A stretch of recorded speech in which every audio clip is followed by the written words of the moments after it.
Assalamualaikum warahmatullahi wabarakatuh. Selamat datang di channel Praktor YouTube, Praktek Tutorial YouTube. Dan terima kasih kepada teman-teman semua yang telah membantu perkembangan dari channel ini.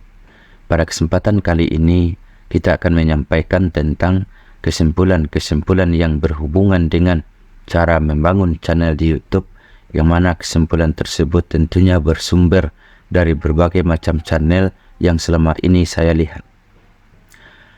Untuk seorang YouTuber, ketika mereka menginginkan membangun sebuah channel di YouTube, kesimpulan yang saya peroleh, setidaknya ada 13 macam yang harus dilakukan agar channel yang dibangun tersebut berkembang dengan pesat.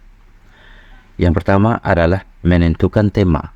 Tema yang akan kita angkatkan ke channel yang akan kita bangun tersebut harus kita tetapkan. Inilah yang pertama kali. Di dalam menetapkan tema tersebut, tentunya kita harus memikirkan agar tema yang kita tetapkan tersebut tidak berhenti di pertengahan jalan. Maksudnya apa? Maksudnya, jangan sampai tema yang akan kita angkatkan tersebut setelah 1 bulan, 2 bulan, 3 bulan, 4 bulan, 5 bulan kita membuat video dan kita upload ke YouTube, namun kita kehabisan ide konten. Dari awal membangun channel YouTube tersebut, ini harus kita pikirkan. Apakah tema yang cocok dengan channel yang akan kita bangun dan apakah tema yang sesuai dengan pribadi kita agar kita tidak kehabisan konten di dalam membangun channel tersebut. Cara menentukannya bagaimana?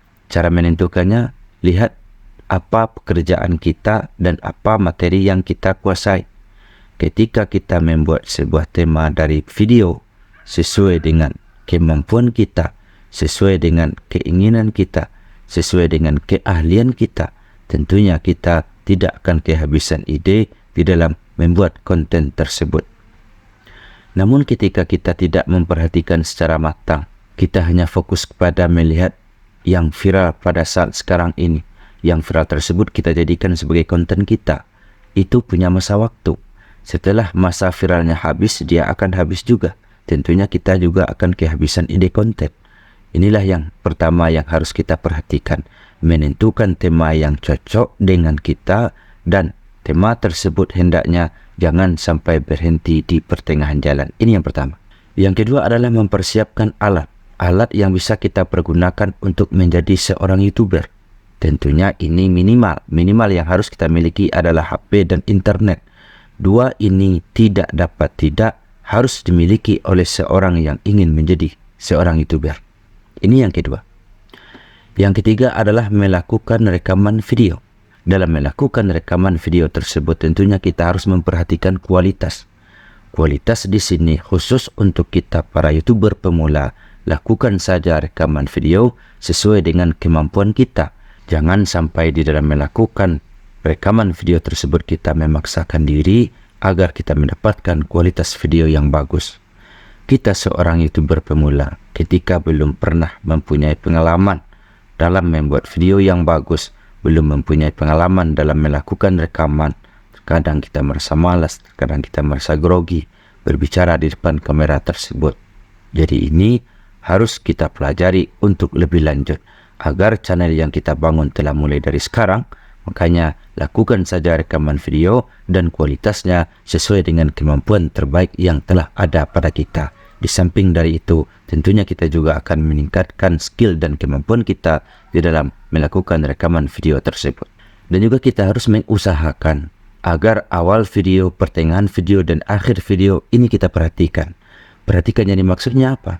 Perhatikan yang dimaksud adalah awal video usahakan agar para penonton yang menemukan video mereka tertarik untuk menonton video kita tersebut sehingga mereka menontonnya. Di pertengahan video usahakan agar mereka masih penasaran dengan isi dari video kita sehingga mereka melanjutkan menonton video kita tersebut sampai kepada akhir. Nah, dengan ditontonnya video kita dengan full durasi, tentunya kita akan mendapatkan hasil yang maksimal di YouTube tersebut. Dan juga yang tak kalah penting yang harus dilakukan dalam melakukan rekaman video tersebut adalah isi dari video yang kita buat tersebut. Dalam penyampaian harus jelas agar orang bisa memahami yang kita sampaikan tersebut. Begitu juga dengan durasi dari video. durasi video kita harus memperhatikan. Jangan sampai kita asal-asalan dalam menentukan durasi dari video kita tersebut. Kalau kita akan menerapkan prinsip saling kunjung 3 video full durasi, tentunya kita harus menyediakan video-video yang durasinya 3 menit, 4 menit, 5 menit. Agar teman-teman kita yang akan berkunjung nantinya, mereka tidak merasa sulit di dalam melakukan kunjungan tersebut. Ini sangat penting, tersedia video yang durasinya pendek.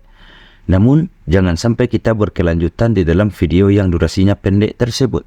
Karena yang saya pendapat dari penjelasan yang disampaikan oleh Bang Insan Tutor dan tutorial-tutorial lainnya, video yang bagus agar nantinya tentu ini berhubungan dengan penghasilan.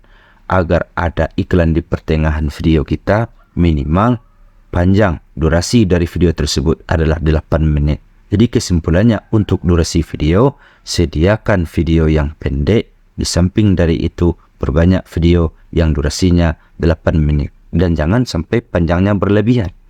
Ketika panjangnya berlebihan, apalagi ketika isinya tidak menarik, tentu orang-orang akan men-skip untuk menonton video yang kita upload ke YouTube tersebut. Hasilnya tidak akan terwujud keinginan yang kita inginkan. Ini yang ketiga yang harus dilakukan dan diperhatikan oleh seorang kreator YouTube. Yang keempat yang harus diperhatikan atau kesimpulannya tadi adalah melakukan edit terhadap video. Dalam melakukan rekaman video tidak mungkin 100% dari awal sampai akhir rekaman tersebut berlancar dengan baik, berjalan dengan bagus. Tentu ada hal-hal yang terselip di dalam rekaman tersebut yang tidak bagus disampaikan kepada publik, yang tidak bagus kita upload ke channel kita. Apabila ditemukan hal-hal tersebut, kita harus memangkasnya terlebih dahulu, barulah kita upload ke YouTube. Ini yang keempat. Yang kelima adalah mengupload video tersebut ke YouTube. Di dalam mengupload video kita ke YouTube tersebut, tentunya kita harus menyesuaikan. Pertama, judul dari video. Judul dari video jangan sampai berlawanan dengan isi dari video. Yang berikutnya, deskripsi dari sebuah video. Gambarkan apa kandungan dari video kita tersebut di deskripsi. Namun, jangan sampai di deskripsi tersebut kita menyebutkan intisari dari isi video kita. Ketika kita menyebutkan intisari dari isi video kita, tentunya orang tidak akan lagi menonton dari video kita tersebut karena mereka telah mendapatkan intisari tersebut. Yang berikutnya, kita juga harus memperhatikan thumbnail. Thumbnail yang kita buat jangan sampai berbeda dengan isinya. Thumbnail yang kita buat tersebut hendaknya mewakili apa kandungan dari video yang kita buat tersebut. Dan buat jugalah thumbnail tersebut semenarik mungkin sesuai dengan kemampuan kita. Yang berikutnya, di dalam mengupload video ke YouTube ini kita juga harus memperhatikan waktu. Waktu kapan yang bagus kita mengupload video ke YouTube. Tentunya ini kita harus memperhatikan kapan waktu-waktu orang yang banyak menonton YouTube. Ketika kita mengupload video ke YouTube namun itu di waktu-waktu sibuk, di waktu-waktu yang tidak mungkin ada orang yang menontonnya, yang terjadi adalah video kita tidak akan ada yang menontonnya. Sebagai contoh, kita mengupload sebuah video yang berhubungan dengan pembelajaran. Target penonton kita adalah para mahasiswa, para siswa, para santri. Ketika kita upload video di jam 8 tersebut dan mereka semua sibuk mengikuti proses belajar mengajar, tentunya video kita tersebut tidak akan ada yang menonton. Ini salah satu contohnya. Inilah yang kelima kesimpulan yang telah saya dapatkan. Yang keenam adalah melakukan pancingan agar video kita tersebut direkomendasikan dan ditemukan di YouTube. Melakukan pancingan yang dimaksud di sini, setelah video kita upload ke YouTube, kita harus mengusahakan agar di 2 jam pertama tersebut kita telah mendapatkan view. Jangan sampai di 2 jam pertama tersebut video kita tidak ada sama sekali yang menontonnya, karena dampaknya yang telah saya temukan atau yang saya dengar dari penjelasan para mentor-mentor YouTube, apabila video yang kita upload ke YouTube tersebut di 2 jam pertama tidak ada yang menontonnya atau kita tidak mendapatkan view, maka ke depannya rekomendasi untuk video kita ke depannya akan berkurang, bahkan mungkin juga tidak ada sama sekali. Jadi untuk melakukan pancingan ini mungkin saja bisa kita lakukan dengan cara melihat video kita tersebut namun dengan menggunakan Gmail yang lain. Jangan sampai kita menggunakan akun utama di dalam hal ini. Pergunakanlah Gmail lain untuk menonton video tersebut, berilah like, berilah komentar agar di 2 jam pertama tersebut video kita sudah ada yang menonton. Inilah yang keenam.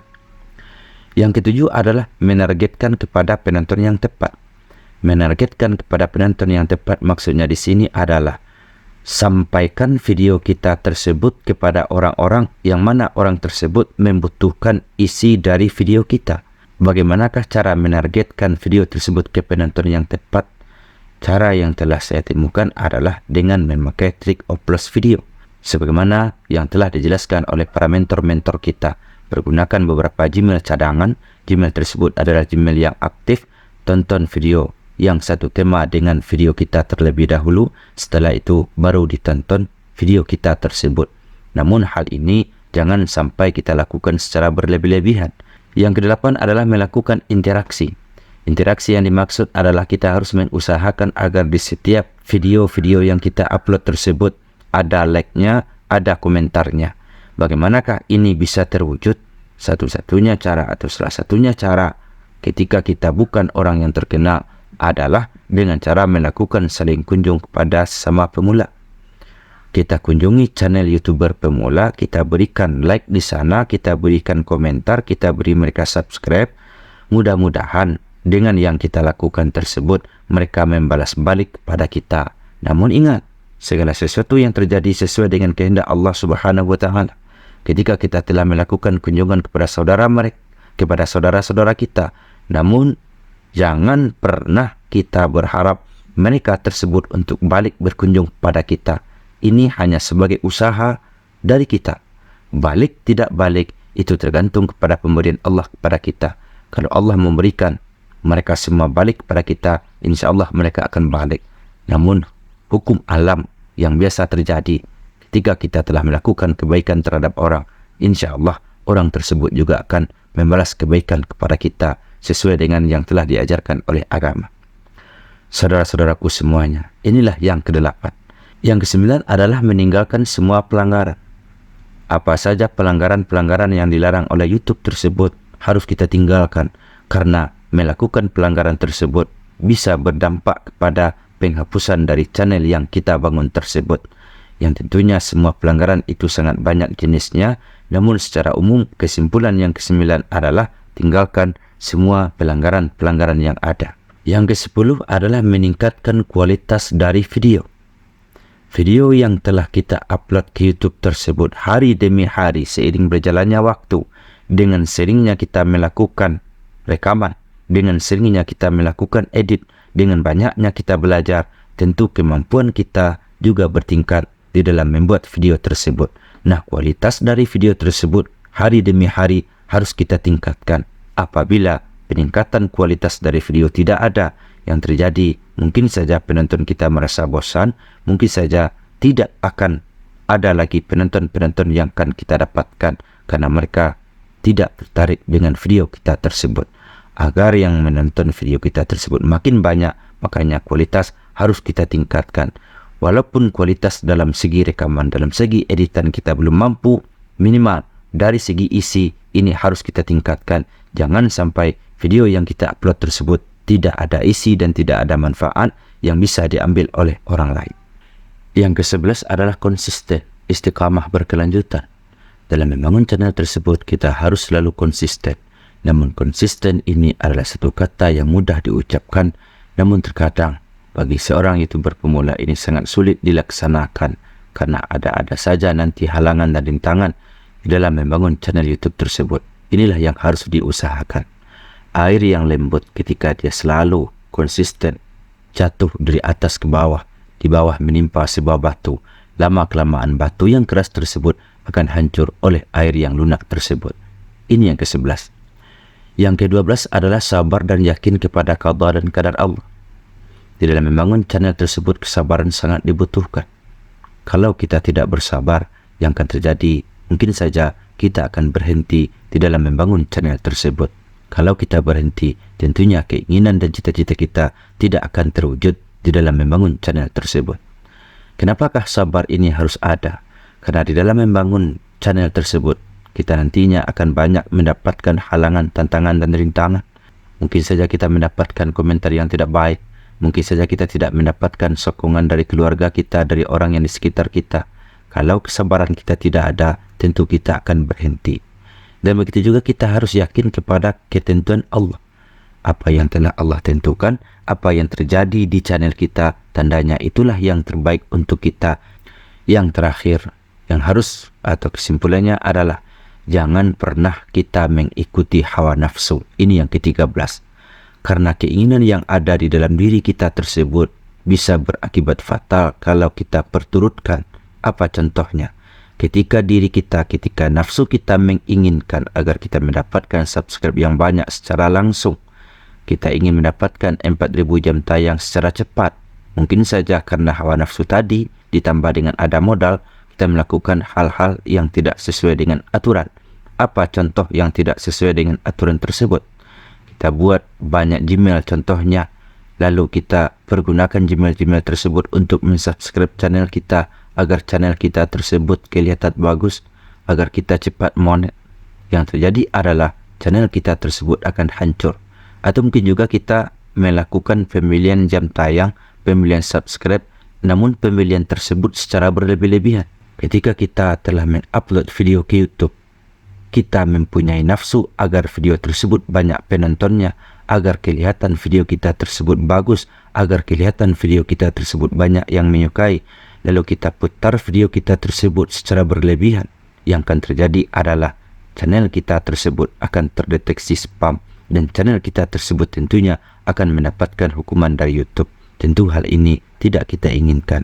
Inilah 13 macam kesimpulan yang telah saya dapatkan dari berbagai sumber dalam membangun channel YouTube. Semoga apa yang kita sampaikan ini ada manfaatnya bagi kita bersama, dan semoga kita semua senantiasa dalam ridha Allah Subhanahu wa taala. Amin amin ya rabbal alamin. Berbanyak maaf. Wabillahi taufik ila aqwamit thariq. Wassalamualaikum warahmatullahi wabarakatuh.